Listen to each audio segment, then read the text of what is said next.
Maligayang pakikinig sa isa na namang pag-aaral sa Mini Bible College. Ang araling ito ay bahagi ng panimulang aralin sa ating pagsusuri sa Bagong Tipan. Ang layunin ng panimulang aralin sa ating pagsusuri ng kasulatan ay ang bigyan kayo ng pangkalahatang ideya bago natin isa-isang pag-aralan ng mga aklat ng kasulatan. Nagagalak kaming nagpasyakang maging bahagi ng pag-aaral na ito sa pagsisimula ng ating pag-aaral sa sinasabi ng marami na pinakamahalagang bahagi ng buong kasulatan. Samahan natin ang ating guro para sa aralin sa sandaling ito sa programa na may bilang NTS ika-4 at pinamagatang ang estratehiya ng tagapagligtas. Mula sa Mini Bible College, atin nang pakinggan ang mga turo ni Pastor Dick Woodward sa Saling Tagalog na iatid sa atin ni Pastor John Halley.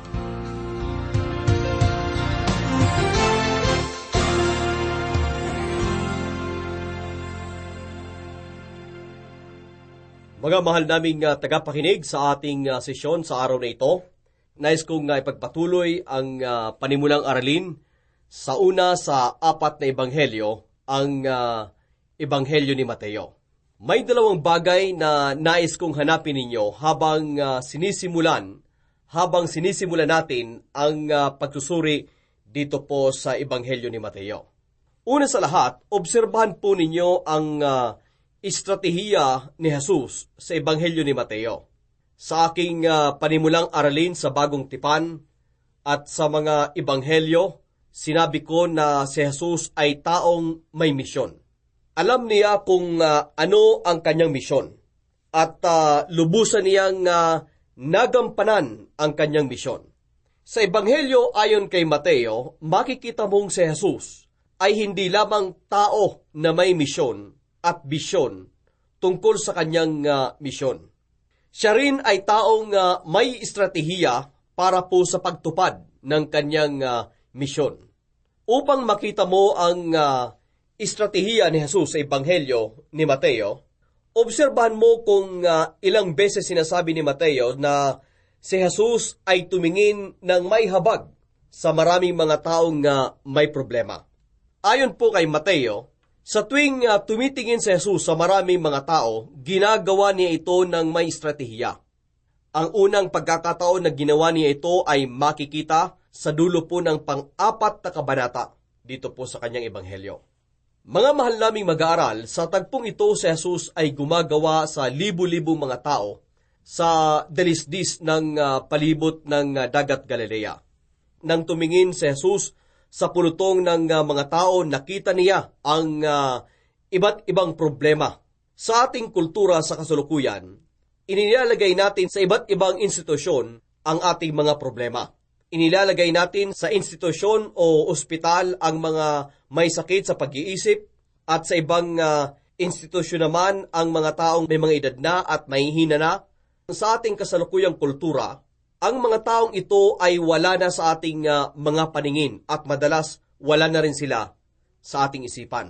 Ngunit nang tumingin si Jesus sa pulutong ng mga tao, nakita po niya ang lahat ng uri ng problema sa mga taong iyon. Nabasa po natin na dahil sa kanyang labis na pagkahabag, umiyak po ang Panginoong Hesukristo. Iminumungkahi po ng wikang Griego na ang buong katawan ni Jesus ay nanginig sa paghikbi ng iniyakan niya ang mga tao na may iba't ibang uri ng karamdaman at suliranin sa buhay. Iniulit ko po, unang beses mong makikita ang estratehiyang ito ni Jesus dito po sa dulo ng Mateo, kabanatang ika-4. Ngayon magpatuloy po tayo. Mababasa po natin na nang makita ni Jesus ang maraming mga tao, umakyat siya sa isang bundok. Pinaniniwalaang sa bundok ng mga mapapalad na malapit po sa dagat Galilea. Doon ay binigay ni Jesus ang kanyang sermon. Si Jesus ay umakyat sa bundok na ito at nang makaupo na siya, sinasabi po ng Marcos Kabanata 3, talatang 13, na personal niyang inimbitahan o inanyaya ang mga tao na samahan siya sa lugar na iyon para po sa tinatawag kong unang pulong ng mga mananampalataya. nang magsama-sama na ang mga taong naimbitahan ng Panginoon, ibinigay po niya ang turo na matatagpuan dito po sa Mateo Kabanata 5, 6 at 7 na tinatawag na ang sermon sa bundok. Ito po ang isa sa mga pinakadakilang talumpati ng ating Panginoong Hesukristo. Makikita po natin mga kaibigan na ang estratehiya ng pagtuturo ng sermon sa bundok na ito, ipinapakita ni Jesus sa mga tao na kanyang inimbitahan para po sa unang pulong ng mga mananampalataya kung papaano sila magiging bahagi ng kanyang solusyon sa lahat po ng mga problema na makikita sa paanan ng bundok na walang kinauupuan.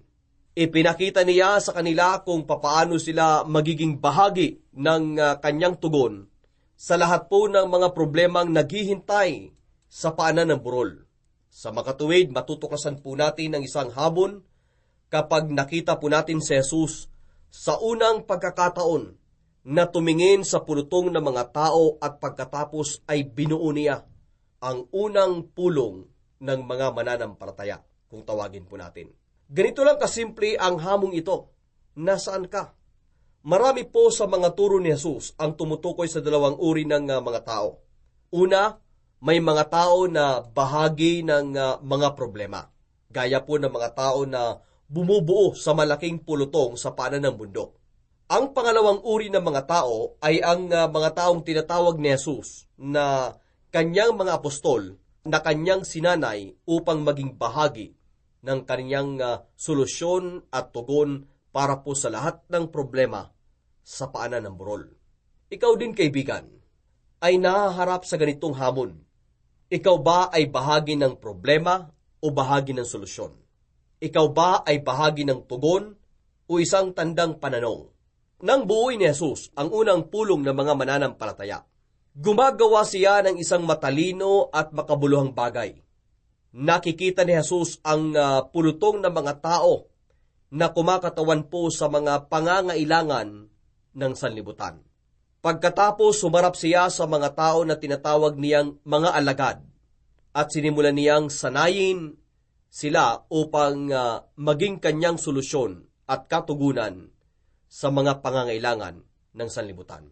Kaibigan, kung nalalaman mong mayroon ka na lamang nalalabing 3 taon upang mabuhay dito po sa ibabaw ng lupa at ninanais mong ibahagi sa buong sanlibutan ang iyong mensahe, ang tanong ko po ay ganito: ano ang gagawin mo? Si Jesus ay mayroon na lamang nalalabing 3 taon upang mabuhay sa mundo at batid po niya ito. Nais maabot ni Jesus ang buong sanlibutan sa pamamagitan po ng kanyang mensahe. Kaya ano po ang kanyang ginawa? Bago po natin sagutin ang katanungang ito, nais kong pakinggan muna natin ito. Kaibigan, kung nais mong maging isang epektibong pinuno ng isang kumpanya, mag-aral ka para sa mas mataas pang kaalaman ukol sa pagninegosyo. Upang maging isang epektibong pinuno ng isang kumpanya, sasabihin po ng mga guro sa iyo na kailangan mong matutunan ang 5 mga hakbangin. Ang mga hakbangin ito ay katulad po ng pagsusuri, pagbubuo, pagtatalaga, pamamahala, at pagpapakasakit. Upang ikaw ay maging isang epektibong pinuno, una, kailangan mong suriin ang sitwasyon at pagkatapos buuin mo ang iyong kumpanya. Kung ikaw ay epektibong pinuno, magtatalaga ka ng mga tao sa iyong kumpanya na may kanya-kanyang mga responsibilidad. Kung hindi ka matagumpay sa iyong pagtatalaga, mapupunta lahat sa iyo ang responsibilidad at laging ikaw ang gagawa ng lahat ng mga ito. Kung ikaw ay marunong magtalaga at ikaw ay nakakapagtalaga, tiyak kong makakakilos ka sa ibang bahagi o dimensyon ng iyong kumpanya. At ito ang pamamahala. Kapag nagsimula ka na sa pamamahala dahil hindi laging ginagawa ng mga taong iyong itinalaga ang mga bagay ayon sa ninanais mo, makakaranas ka ng pagpapakasakit. Kaibigan, magpapakasakit ka. Hindi ka maaaring makialam at gawin ang kanilang mga responsibilidad. Magpakasakit ka at hayaan mo silang magkamali Datapwat kapag matagumpay mong natutunan ang 5 hakbang na ito, malilibre ka mula sa maraming mga responsibilidad. Bilang isang ilustrasyon, nais kong ibahagi po sa inyo na minsan nakita ko ang larawan ng isang pinuno ng isang kumpanya na naglalampaso ng sahig. Sa ilalim po ng larawan ay may nakasulat na ganito: hindi niya natutunan ang magtalaga ng responsibilidad. Balikan po natin ang ating tanong. Ano ang ginawa ni Jesus? Kapag inobserbahan mo ang estratehiya ni Jesus sa Ebanghelyo ayon kay Mateo, makikita mo na alam ni Jesus kung papaano magtalaga ng mga tungkulin o responsibilidad. Nang makita ni Jesus ang pulutong ng mga tao, sinuri niya ang sitwasyon at ang lahat ng kanilang mga pangangailangan. Pagkatapos ay binuo po niya ang unang pulong ng mga mananampalataya, na isang larawan po ng iglesia. Ang iglesia ay grupo o lupon ng mga mananampalataya na lumapit sa kanya dahil nais nilang maging bahagi ng kanyang solusyon at katugunan sa mga problema ng sanlibutan. Ganito po natin dapat tingnan ang simbahan ni Jesucristo sa sanlibutan ngayon. Ngayon, pagkatapos buuin ni Jesus ang kanyang simbahan, itinalaga niya ang ilan sa mga mananampalataya na dumalo sa unang pulong ng mga mananampalataya. Pagkatapos pinamahalaan ni Jesus ang mga taong kanyang itinalaga sa loob po ng 3 taon. Pagkatapos ng 3 taon, iniwan niya sila at umakyat siya sa langit. Si Jesus po ay nagpakasakit na ng mahigit 2,000 taon dahil sa kanyang simbahan. Obserban mo, kaibigan, ang estratehiya ni Jesus sa Ebanghelyo ayon kay Mateo. Nang unang makita ni Jesus ang pulutong ng mga tao, sinuri niya ang kanilang mga problema at pagkatapos bumuo siya ng grupo ng mga mananampalataya. Nang matapos ni Jesus ang kanyang mga turo sa Mateo, Kabanata 5, 6 at 7, inimok niya ang mga taong dumalo sa unang pulong ng mga mananampalatayang iyon na mangako ng katapatan sa kanya sa pamamagitan po ng pagtatanong niya ng mga katanungang, kaya mo ba? Kayo ba ay isa sa mga marami o isa sa iilan? Sa ibang mga salita, kayo ba ay isa sa maraming tao na nag-iisip na mayroong madaling paraan upang maging bahagi ng solusyon? O kaya ay kayo ba ay isa sa mga iilan na nakakaalam na walang madaling paraan upang maging tugon at solusyon? Kayo ba ay magiging isang huwad na alagad o isang tunay na alagad? Isa ba kayo sa mga nagsasalita o isa sa mga nagsasagawa? Kayo ba ay magiging isang tagagawa o isang tagapanguna? Mga kaibigan, nalalaman po ni Jesus kung papaano magbigay ng hamon sa mga tao. Hindi po natin alam kung ilan ang dumalo sa unang pulong ng mga mananampalatayang iyon. Datapwat sasabihin ko po sa inyo na pagkatapos niya magbigay ng hamon, mayroon lamang 12 katao ang nagsabing, nais kong maging isa sa mga iilan. Nais kong maging totoo. Nais kong maging isa sa mga gagawa. Mga kaibigan, sa mga susunod po na mga kabanata, itinalaga ni Jesus ang 12 at ginawa niya silang mga ganap na apostol. Magpatuloy po tayo. Sa Ebanghelyo ayon kay Mateo, mababasa po natin ang kwento ng muling tumingin si Jesus sa mga tao. Dito po sa Kabanata 9, talatang 36, muling tumingin si Jesus at nakita niya ang maraming mga tao. Nakababa na siya mula sa bundok kung saan naganap ang unang pulong ng mga mananampalataya. Nang muli siyang tumingin at nakita niya ang maraming mga tao, humarap siya sa 12 katao na nagsasabing, nais kong maging bahagi ng iyong solusyon. At inatasan niya silang maging mga apostol na nangangahulugang mga sugo o mga misyonero. Sa puntong ito, si Jesus ay nakapagpuri na, nakapagbuo na siya, at nakapagtalaga na siya. Kaibigan, naalala mo pa ba na si Jesus ay taong may misyon? Mayroon din siyang estratehiya upang magampanan niya ang kanyang misyon. Sa nakaraan po nating sesyon, isinalang-alang po natin ang estratehiya ni Jesus na nailarawan sa mga ebanghelyo. Natuklasan po natin na sa tuwing mababasa po natin na si Jesus ay tumitingin sa mga tao, nakakaramdam siya ng habag para sa kanila. Kaya naman, lagi siyang may ginagawang bagay na makabuluhan. Sa 14 at 15 kabanata ng Ebanghelyo ayon kay Mateo, doon ay mababasa po natin ang dalawang pagkakataon kung saan siya ay tumingin sa mga tao at nahabag. Sa dalawang pagkakataong iyon, muling gumawa si Jesus ng bagay na makabuluhan at may karunungan. Nakasulat po sa kabanatang 14 ang dakilang himala ni Jesus na tinagurian nating ang pagpapakain sa 5,000.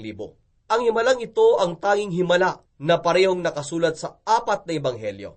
Sa unang pagkakataon na nagpakain si Jesus ng mga tao, pinakain niya ang 5,000 kalalakihan at ang kanilang mga pamilya.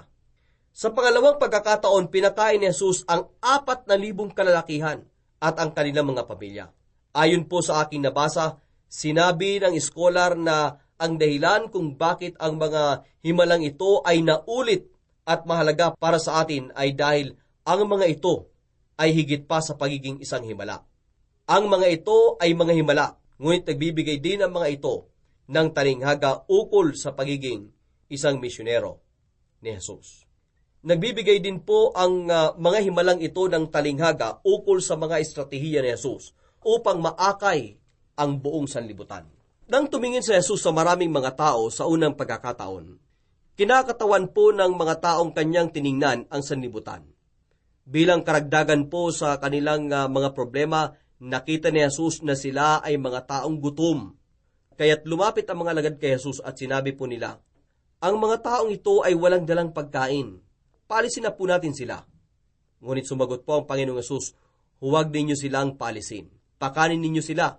Ilang pirasong tinapay ang meron kayo. Humayo kayo at tingnan ninyo. Isang bagay po, mga kaibigan, na makabuluhan at may katalinuhan ang nangyari po dito. Ipinapakita po ni Jesus ang kanyang estratehiya sa pag-akay sa sanlibutan.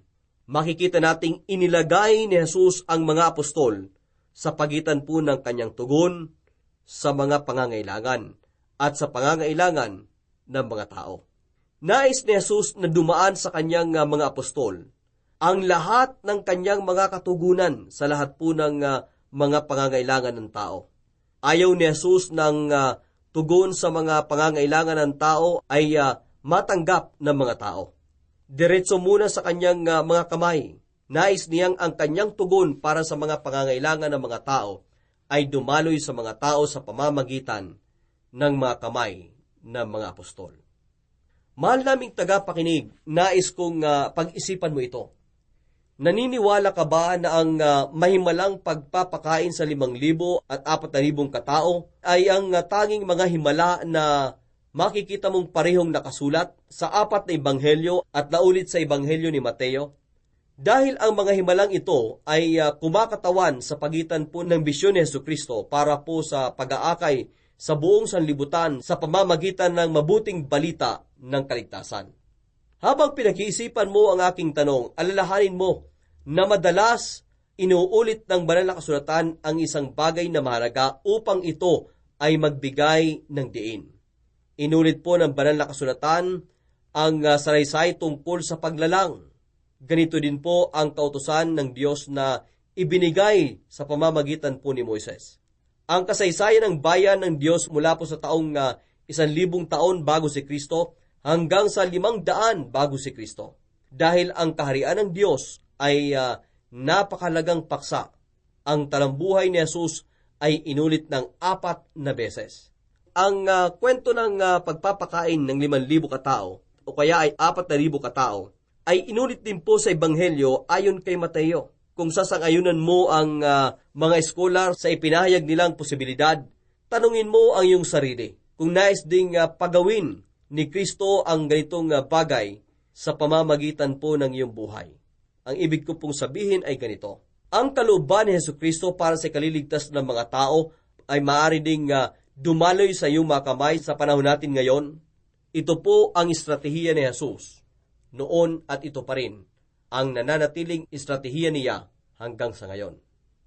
Kaibigan, hingin mo sa Diyos na gamitin ka ngayon at sa bawat araw upang mga taong nakapaligid sa iyo ay mapakain ng mga pagkaing espiritual. Mga mahal naming tagapakinig, pag-isipan mo ang mga himalang ito. Sinasabi po ng banal na kasulatan na mayroong 5,000 kalalakihan sa unang pagkakataon at 4,000 kalalakihan sa pangalawang pagkakataon, kung saan isasama natin ang kani-kanilang mga pamilya. Magkakaroon tayo ng kabuuang bilang na humigit kumulang 20,000 katao.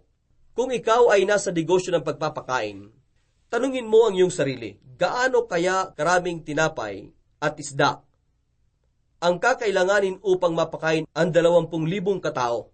Sa palagay ninyo, ibinigay ba ni Jesus ang ganito karaming pagkain ng minsanan? Sa palagay ninyo, hawak-hawak ba ng mga alagad ni Kristo ang ganito karaming pagkain sa kanilang mga kamay? Tila napakaliwanag po na ang himalang ito ay nangyari habang ipinapasa ni Jesus ang isda at tinapay sa kanyang mga apostol. At ipinasa naman ito ng mga apostol sa mga tao. Huwag mong kaliligtan ito. Sinabi po ni Jesus, huwag ninyo silang paalisin, pakainin ninyo sila. Ngunit ang tanong, gaano karaming pagkain ang meron kayo?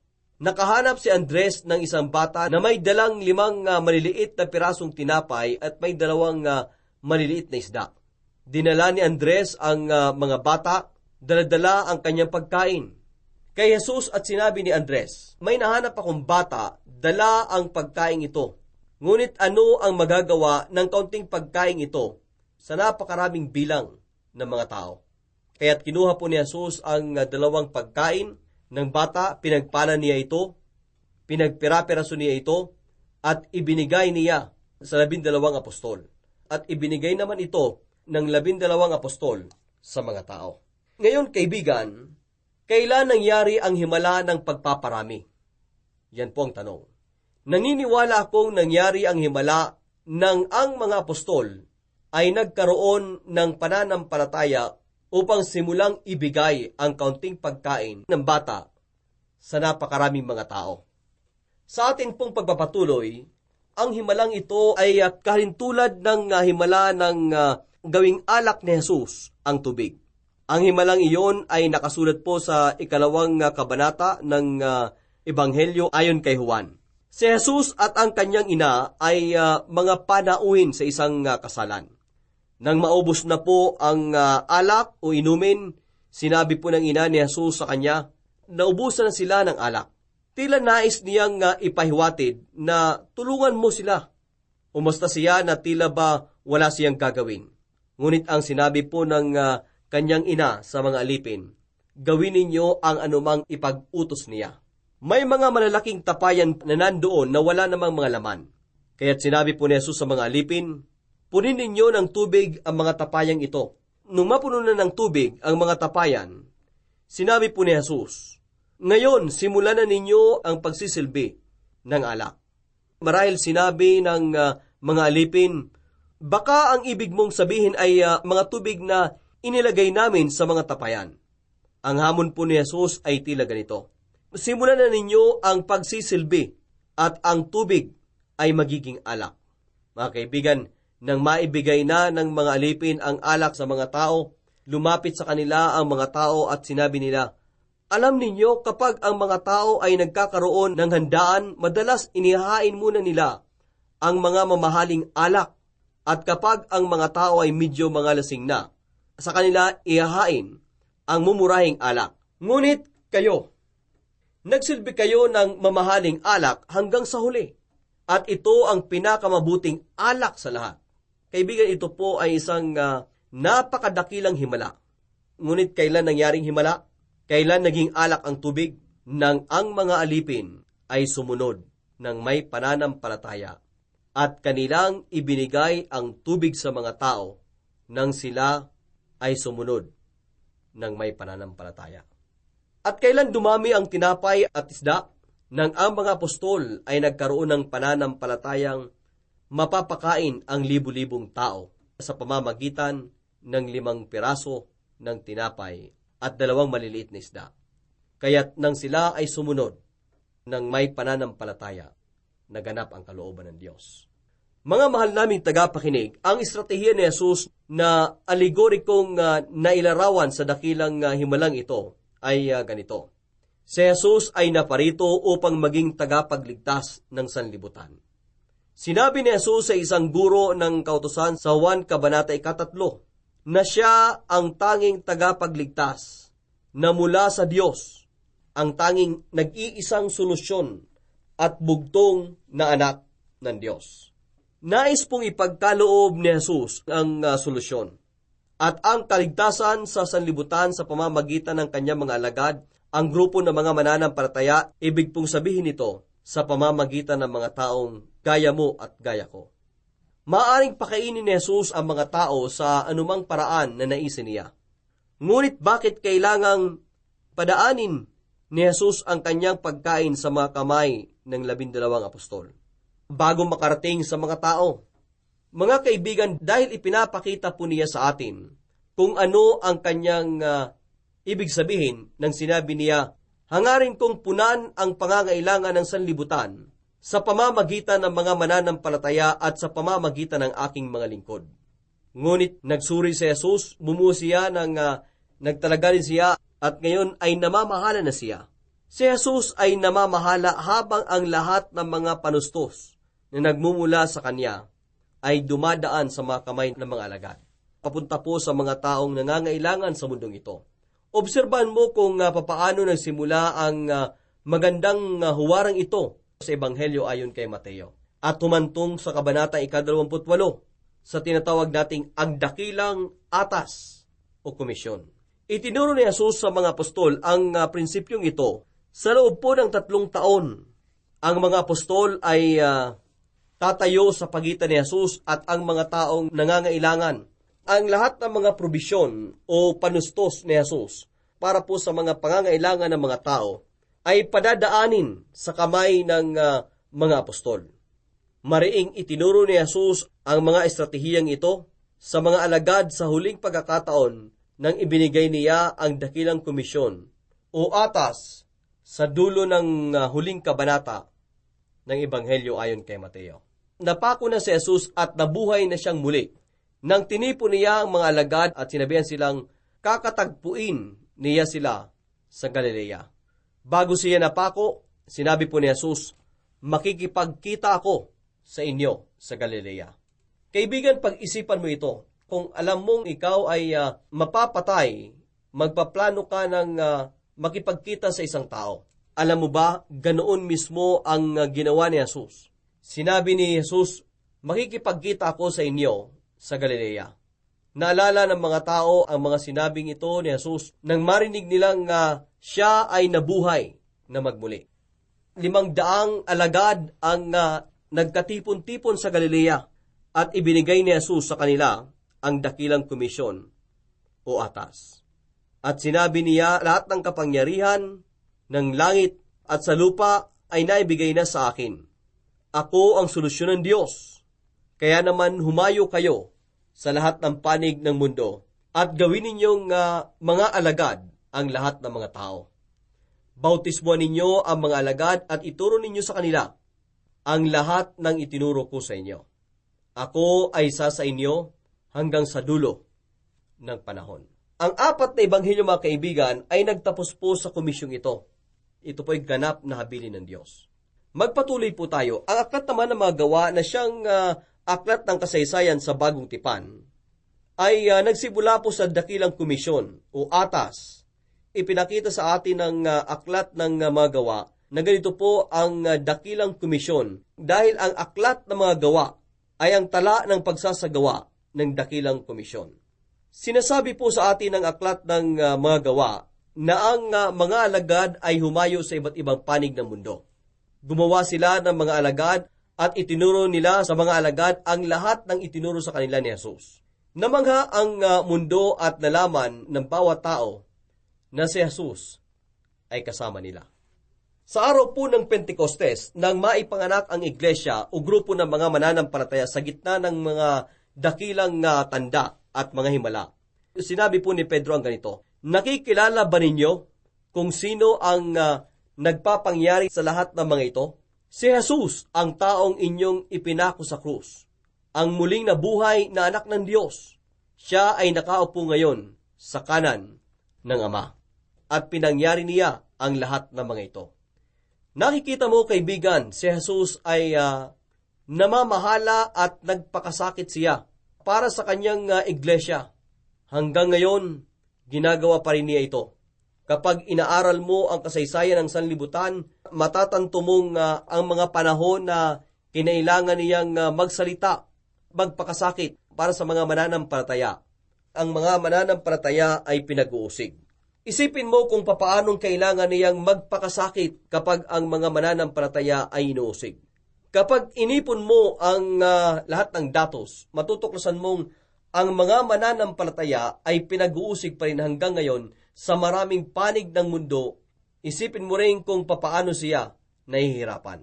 Kapag ang mga mananampalataya ay hindi naging gaya ng nararapat, sa palagay ko po, ang isa sa mga bagay na nagpapahirap kay Jesus ay ang kababawan ng mga mananampalataya. Kapag naintindihan mo ang estratehiya ni Jesus, maiintindihan mong ninanais ni Jesus na ang mga mananampalataya ay maging isang misyonaryong organisasyon. Kapag binagmasdan mo ang mga grupo ng mga mananampalataya, ngayon batay sa estratehiya ni Jesus, nakikita mo kung bakit nahihirapan si Jesus. Ang mga mananampalataya sa ika-21 siglo ay malayo sa nararapat para po sa mga mananampalataya kay Kristo. Mga mahal naming mag-aaral, nais kong ibahagi sa inyo ang tungkol kay William Booth. Si William Booth ang nagtatagpo ng Salvation Army at hukbong pangkaligtasan. Siya po ay may epektibong ministeryo sa mga squatter doon po sa London. Kapag nakikilala ni General Booth ang mga tao, binibigyan niya sila ng mga palayaw o bansag. May nakilala siyang babae at binansagan niya ito ng nagmumurang sali. Dahil sa halata namang dahilan ng magbalik loob sa Diyos, si nagmumurang sali. Itinalaga siyang taga-tambol para po sa mga pagtitipon na gaganapin sa mga kalye. Sa loob po ng 3 linggo, gabi-gabing ginagawa ni Sally ang pagtatambol. Pagsapit po ng pang-4 na linggo, siya na rin ang tagapagtambol sa mga pagtitipon. Ngunit medyo malungkot na siya. Inisip po ni General na kailangang may gawin siya upang pasiglahin si Sally. Kaya naman nang mangaral na siya, sinabi po ni General, "Mga magulang at kaibigan, kilala ninyong lahat si nagmumurang Sally, kung paano siya lumapit kay Kristo at nakilala niya si Jesus. Hinihiling kong pumunta siya sa harap at sabihin sa atin kung ano ang ginawa ni Jesus sa kanya. Sally, halika dito sa harap at sabihin mo sa amin kung ano ang ginawa ni Jesus sa iyo." Hindi pa nagawa ni Sally ang ganito sa buong buhay niya.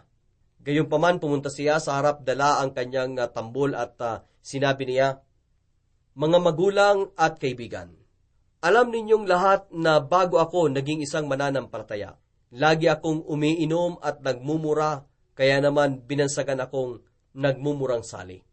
Ngunit nais kong malaman ninyo, mga magulang, na magmula nang makilala ko si Jesus, wala na akong ginawa kundi tambulin ang tambol na ito." At nagmura uli siya. Dahil sa pangyayaring ito, nagpasya ang general na bago niya bigyan ng pagkakataon ng mga tao na magsalita sa mga pagtitipon, kailangan munang turuan sila. Ang kwento tungkol po kay nagmumurang sali ay nangusap sa akin ng ganito: ano ang ibig sabihin ng maging mananampalataya? Ng maging mananampalataya kay Jesus o maging alagad ni Jesucristo? Ano ang ibig sabihin ng maging bahagi ng kanyang solusyon o isa sa kanyang mga tugon? Ibig bang sabihin nito ay maging isa kang tagapagtambol? Kapag ang isang tao ay naging mananampalataya, ano ang ginagawa natin sa kanila? Bigyan sila ng tambol at sabihin, "Tambulin mo ito." Ito lang ba ang kahulugan ng pagiging mananampalataya? Ang estratehiya po ni Jesus sa Ebanghelyo ni Mateo ay nagpapakita po sa atin kung ano ang kahulugan ng maging isang mananampalataya. Mahal naming tagapakinig, hanapin mo ang estratehiya ni Jesus habang binabasa mo ang Ebanghelyo ayon kay Mateo. Makikita mo ang estratehiya ni Jesus sa dulo ng 4 ng kabanatang 4 nang tumingin siya sa maraming mga tao at pagkatapos ay binuo niya ang unang pulong ng mga mananampalataya. Maglalaan tayo ng mahabang panahon sa nilalaman ng unang pulong ng mga mananampalataya sa mga susunod po nating pag-aaral. Ang pang-5, pang-6 at pang-7 kabanata po ng Ebanghelyo ayon kay Mateo ay naglalaman po ng mga turo na ibinigay ni Jesus sa mga mananampalataya sa unang pulong na kanyang binuo. Sinimulan po ni Jesus ang kanyang ministeryo sa pamamagitan po ng isang pulong at nagtapos po ito sa pamamagitan din ng isang pulong. Bilang resulta po ng unang pulong ng mga mananampalataya, nakahikayat si Jesus ng 12 apostol na kanyang isinugo, daladala ang mensahe ng mabuting balita. Ginugol ni Jesus ang kanyang 3 taong ministeryo kasama ang 12 ito. Nagkaroon din si Jesus ng tinatawag kong ang huling pulong ng mga mananampalataya, kasama ang 12 apostol. Ang nilalaman ng huling pulong ng mga mananampalataya ay makikita po dito sa aklat sa Ebanghelyo ayon kay Juan, kabanatang 13, 14, 15, at 16. Ang panayam na ito ay tinawag na ang panayam sa silid sa itaas. Ito po ang pinakamahabang naisulat na panayam ni Jesus. Pansinin po ninyo mga mahal naming mag-aaral na sa tuwing makikita ni Jesus ang pangangailangan ng sanlibutan na kinakatawan ng mga pulutong ng mga tao, nilalapitan niya ang kanyang mga apostol at pinatitindi niya ang pagsasanay sa kanila dahil sila ang kanyang solusyon at ang kanyang katugunan. Kapag naunawaan mo ang kahulugan ng huwarang ito, mauunawaan mo rin ang estratehiya ng Panginoong Hesukristo. Magpatuloy po tayo mga kaibigan. Pagkatapos muling tingnan ni Jesus ang pulutong ng mga tao, itinalaga niya ang 12 upang maging mga apostol at sinimulan niyang sanayin at isugo sila. Maaari mong lagumin ang relasyon ni Jesus sa kanyang apostol sa pagsasabing, tinuruan niya sila, ipinakita niya sa kanila at sinanay niya sila. Obserbahan po ninyo na sa loob po ng 3 taon ng kanyang pampublikong ministeryo, ang pangunahing misyon ni Jesus ay ang sanayin ang 12 apostol. 2 beses pagkatapos tumingin si Jesus sa mga tao, una pinakain niya ang 5,000 at sumunod pinakain niya ang 4,000. Sa palagay ko sinasabi ni Jesus, tumingin kayo kung kayo ay aking magiging solusyon at tugon. Kailangan ninyong mailagay sa pagitan ng lahat ng ibibigay ko para sa mga pangangailangan ng mga tao at sa mga pangangailangan ng mga tao sa mundo. Hangarin kong padaluyin sa inyo ang solusyon ko para sa mga suliranin ng mundo. Mga kaibigan, ang estratehiya po ni Jesus ay humantong sa huling bahagi ng Ebanghelyo ni Mateo, sa kabanatang 28. Sinabi ni Jesus sa 500 alagad, pagkatapos niyang sanayin sila sa loob ng 3 taon, sinabi po niyang ganito, ngayon ang solusyon ay naibigay ko na sa inyo. Ako ang solusyon. Lahat ng kapangyarihang kailangan ko ay naipagkaloob na sa akin. At dahil dito nakikita ba ninyo ang mga tao sa mundo? Puntahan ninyo sila, gawin ninyo silang mga alagad ko. Bautismuhan ninyo ang mga alagad, ituro ninyo sa kanila ang lahat ng itinuro ko sa inyo. At huwag kayong matakot dahil sasamahan ko kayong lagi hanggang sa dulo ng panahon. Ito ang aking solusyon at ang aking tugon. Kayo ang aking solusyon at ang aking tugon. Ngayon mga kaibigan, nais ko pong tanungin kayo. Kayo ba ay bahagi ng kanyang solusyon sa kagutumang espiritual ng mundong ito o bahagi ng problema? Kung ikaw, kaibigan, ay bahagi pa rin ng problema, isa ka sa mga taong gutom sa pagkaing espiritual.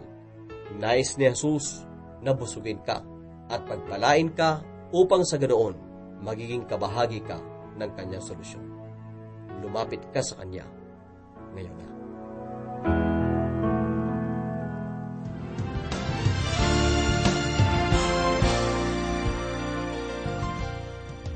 Hindi ba ito kamanghamanghang katotohanan? Nais ng Diyos na gamitin tayo upang ibahagi ang kanyang pagpapala sa iba. Naibahagi mo na ba ang mabuting balita sa iba? Naimbitahan mo na ba ang ibang tao na samahan tayo sa ating pag-aaral?